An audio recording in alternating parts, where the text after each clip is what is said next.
uma relação de dependência. Deus quis estabelecer na igreja esta relação, a partir de uma hierarquia. Vamos tentar esclarecer isso aqui. Vamos para a sua casa. Muitas pessoas hoje pregam, não é? Falam sobre a igualdade. Todos são iguais. Outro dia, irmã Manuel Maria pregava sobre a autoridade paterna, a autoridade de um pai, a autoridade de uma mãe. E aquilo gerou tantos comentários. Não, mas não tem que existir essa palavra de que a mulher é submissa ao esposo e o esposo então deve amar a esposa como Cristo amou a igreja e os filhos devem honrar os pais, obedecendo-lhes, e os pais então não devem... Não tem que existir isso. Todo mundo é igual. Gente, perceba que isso não se sustenta. Sim, onde é que todos somos iguais? Na dignidade. Somos filhos de Deus. É verdade que numa casa todos têm uma igual dignidade.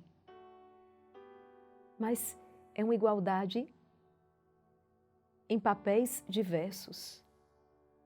Eu não posso dizer que são iguais nas suas funções, na sua missão, no seu papel. Não. Cada um tem um papel diferente. É por isso que é muito claro, o pai, a mãe, os filhos. Se não chamava todo mundo de pai, se não chamava todo mundo de filho, se não era todo mundo mãe. E não é assim. O homem deixará seu pai e sua mãe, se unirá à sua mulher. E olhamos para a Sagrada Família de Nazaré. É esse o nosso modelo. Então, numa casa existe papéis diferentes. Numa casa existe uma hierarquia. Quando é um filho que manda na casa, significa que a casa está num completo desgoverno. Porque aos pais cabe a autoridade. Um filho que tem hoje 6 anos, 7, depois 10 anos, 11 anos, como é que esse filho pode ser autoridade na casa? Esse filho necessita de uma autoridade sobre ele. Que conceito de autoridade é esse? Não tem nada a ver com o conceito que você aprendeu com o mundo. O conceito bíblico de autoridade é serviço, zelo, amor. Basta lembrar de São José cuidando da Sagrada Família, arriscando a sua vida para salvar, para alimentar. É esse o conceito de autoridade. Uma autoridade que me dá segurança. Autoridade que os meus pais exerceram sobre mim e que me dá segurança. Autoridade que hoje os meus superiores aqui na vida religiosa exercem sobre mim e me dão segurança. Mas, irmã Maria Raquel, tem pai que não faz isso, tem superior que fez aquilo. Sim, nós não estamos aqui partindo de exemplos de pessoas que não viveram a autoridade que lhes foi conferida. Não são parâmetros para nós. Inclusive, a igreja é muito clara nesse sentido. Nós devemos, por exemplo, a obediência aos nossos pais até o momento em que eles não nos mandem pecar. Se o que eles nos mandam é um pecado, eu não tenho que obedecer, porque obedecer antes a Deus do que aos homens. Mas esses exemplos ruins, nós não podemos nem dizer que são exemplos. São pessoas que não exerceram a sua autoridade, que não foram fiéis à missão que Deus lhes deu. Então, nós não podemos partir dessas pessoas, mas precisamos partir da experiência correta, concreta. Não é? É isso. É a partir dessa experiência que nós precisamos partir. E aí trazemos isso então para a igreja. Eu dei esse exemplo apenas para ajudá-los a ajudar na compreensão, mas Cristo ele estabeleceu a igreja também com essa hierarquia. Ele escolheu 12 apóstolos. Depois vem discípulos. E hoje nós temos uma ordem na igreja. Nós temos os bispos, nós temos os sacerdotes, nós temos os diáconos. Não é? Nós temos então o povo de Deus, então existe uma ordem. E essa ordem é querida, é desejada por Deus. E veja, todas as pessoas que se posicionam contra essa ordem, o argumento delas não se sustenta. Como, por exemplo, quando a pessoa vai dizer, toda verdade é relativa. Então, essa verdade que você está dizendo também é relativa? Né? Se toda verdade é relativa, o que você está dizendo também não é absoluto. Entende? Quando a pessoa vai dizer, não, mas não pode haver uma hierarquia, todos têm que ser iguais. Então quem é você para estar determinando isso? Entende? Decreta uma anarquia, mas então é você quem vai mandar? Gente, isso é tão, não é lógico. Como é que uma empresa vai funcionar? Até o nosso corpo ele recebe comandos. Ele recebe comandos. Alguém comanda e então os membros obedecem. Eu consigo levantar essa mão aqui porque existe um comando. Ah, não, mas a mão quem vai mandar, o pé quem vai mandar. Não há, não subsiste. Entende? Então, Deus estabeleceu não para oprimir, muito pelo contrário, para garantir uma ordem, uma segurança. Agora, se você me disser, mas tem muita gente mandando de maneira errada, de fato. Só manda bem, o livro Imitação de Cristo vai dizer, só manda bem quem obedece perfeitamente. Quem não obedece não vai saber mandar. Não é? Se esse pastor, se o seu coração já não mais se inclina na presença de Deus e não mais obedece a Deus, como que ele vai poder mandar e governar? Mas sabe o que é bonito, irmãos? É que nós aprendemos com a parte da experiência dos santos. Primeira coisa, Nossa Senhora nos pede, rezem pelos seus pastores. Porque o inimigo sabe que ferindo o pastor, as ovelhas se dispersam. Então, rezem pelos seus pastores. Ofereçam sacrifício por eles. Satanás está atacando o sacerdócio de uma maneira sem igual. Porque ele sabe que atingindo o sacerdócio, atingindo os pastores, eles nos deixam desorientados. Ovelhas sem pastor. E nós precisamos rezar, proteger, oferecer sacrifício pelos nossos pastores. E eu me recordo sempre do Padre Pio, que foi muito perseguido e também provado. Né? Padre Pio ficou 2 anos sem poder celebrar publicamente, celebrava privadamente a Santa Missa. Mas ele se submeteu a essa ordem que veio da igreja. E o Padre Pio não permitia que ninguém falasse mal da igreja ou dos seus representantes, das suas autoridades. Padre Pio não permitia.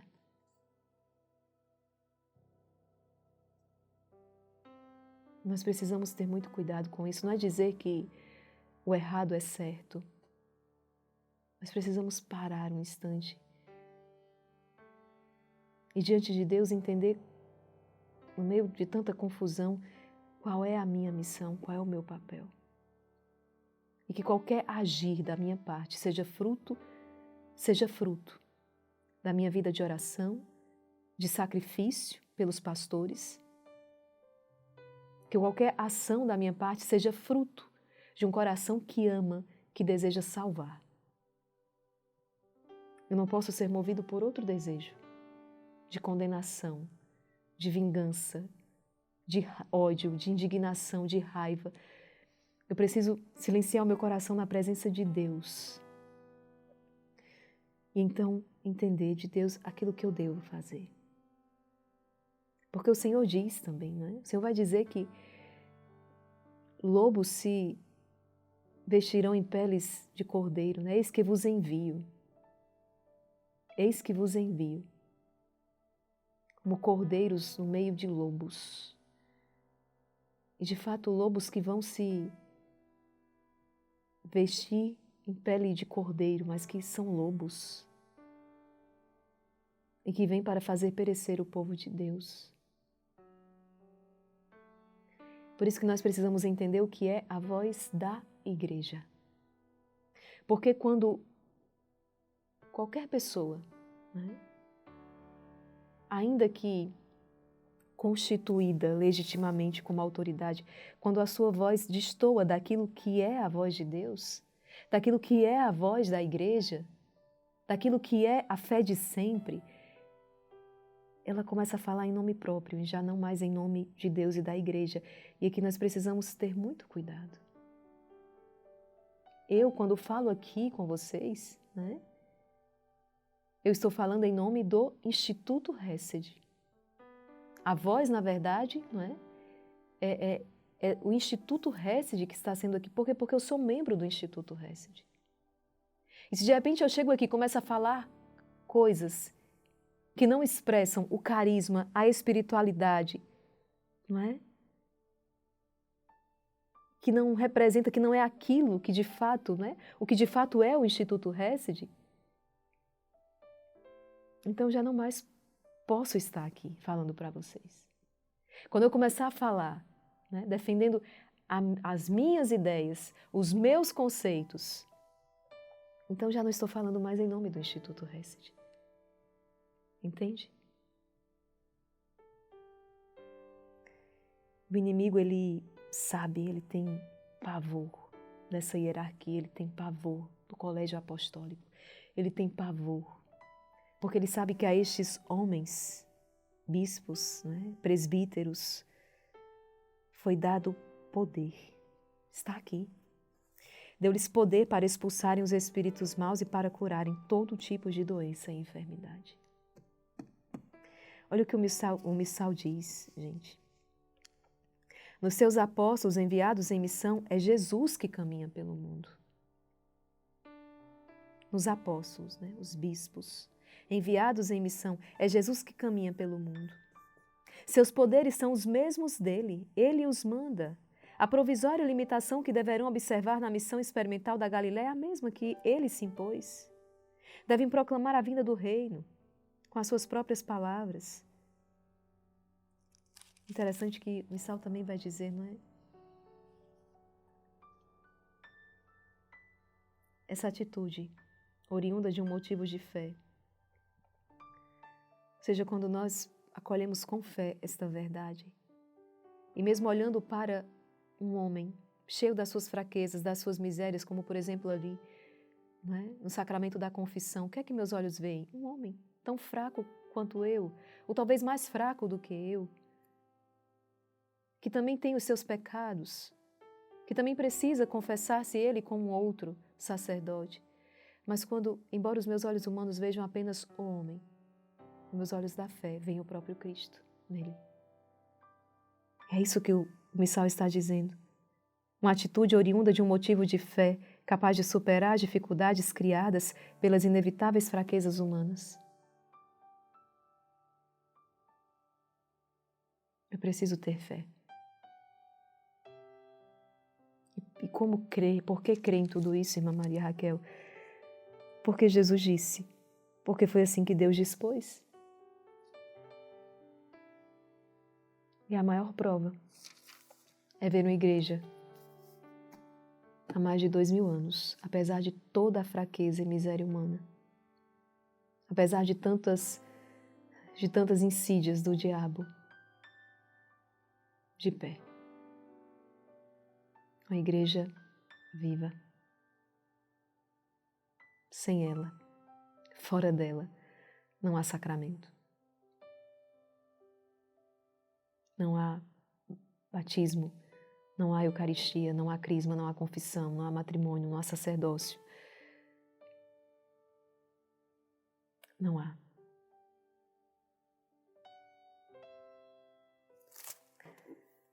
Vamos proclamar esta palavra e que o Senhor venha renovar em nós esta alegria de sermos igreja.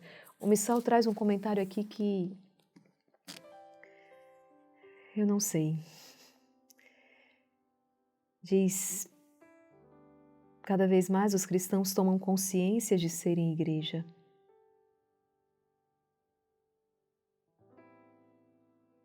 Cada um se sente mais diretamente responsável pelo bem que faz a igreja. Cada um se sente mais diretamente responsável pelas falhas que nela se verificam. Bom, que assim seja, não é? Que assim seja, que cada vez estejamos mais conscientes que somos igreja. E cada vez mais estejamos conscientes de que somos diretamente responsáveis pelo bem que faz a igreja e pelas falhas que nela se verificam. É aquilo que o Padre Luciano me dizia, né? De saudosa memória. Se você fosse mais santa, toda a igreja seria mais santa. Né? Vamos proclamar esta palavra. Pelo sinal da Santa Cruz, livrai-nos Deus, nosso Senhor, dos nossos inimigos, em nome do Pai, do Filho e do Espírito Santo. Amém. Vinde, Espírito Santo, vinde por meio da poderosa intercessão do Imaculado Coração de Maria, vossa amadíssima esposa. Evangelho segundo São Mateus, capítulo 10, versículos do 1 ao 7. Naquele tempo, Jesus chamou os 12 discípulos e deu-lhes poder para expulsarem os espíritos maus e para curarem todo tipo de doença e enfermidade. Estes são os nomes dos 12 apóstolos. Primeiro, Simão, chamado Pedro, e André, seu irmão. Tiago, filho de Zebedeu, e seu irmão João. Filipe e Bartolomeu. Tomé e Mateus, o cobrador de impostos.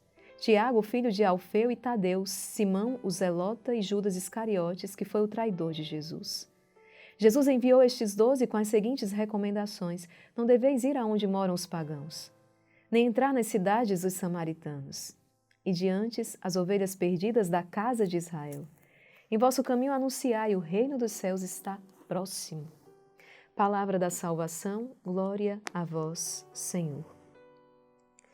O quanto isso acalma o nosso coração, não é? Entre os 12 que Jesus escolheu estava um traidor. E o Senhor já sabia de antemão aquele que o haveria de trair. Veja que o fato de haver um traidor dentro do colégio apostólico não é obstáculo ao desígnio de Deus, muito pelo contrário, faz parte dele.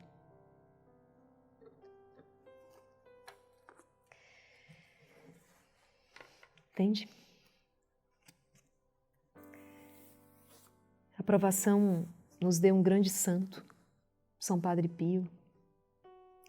A provação nos deu uma grande santa, Santa Teresinha do Menino Jesus. As provações, as perseguições, as traições produziram grandes santos na história da Igreja, ou seja, homens e mulheres que se mantiveram firmes na fé, mesmo quando humanamente tudo parecia perdido. Continuaram fiéis à Igreja. Continuaram obedientes à Igreja. Santa Teresa d'Ávila, ela diz: eu morro como filha da Igreja. Quantos santos que escreveram tantos livros e vão dizer: se algo, tudo que eu escrevi, se algo tiver contra aquilo que a Igreja ensina, que seja desconsiderado, riscado, porque eu submeto tudo ao juízo da Igreja. Essa é a fé dos santos. E essa é a fé que nós precisamos continuar manifestando hoje. É esta fé que vence. Eu me recordo muito de Nossa Senhora, quando ela diz a Santa Catarina Labouré, através dela, cada um de nós: filha, quando tudo parecer perdido, vem aos pés deste altar. Quando tudo parecer perdido, eu estarei lá. Parece perdido. Parece que perecemos.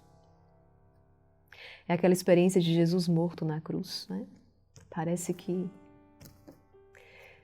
é o fim, acabou. Né?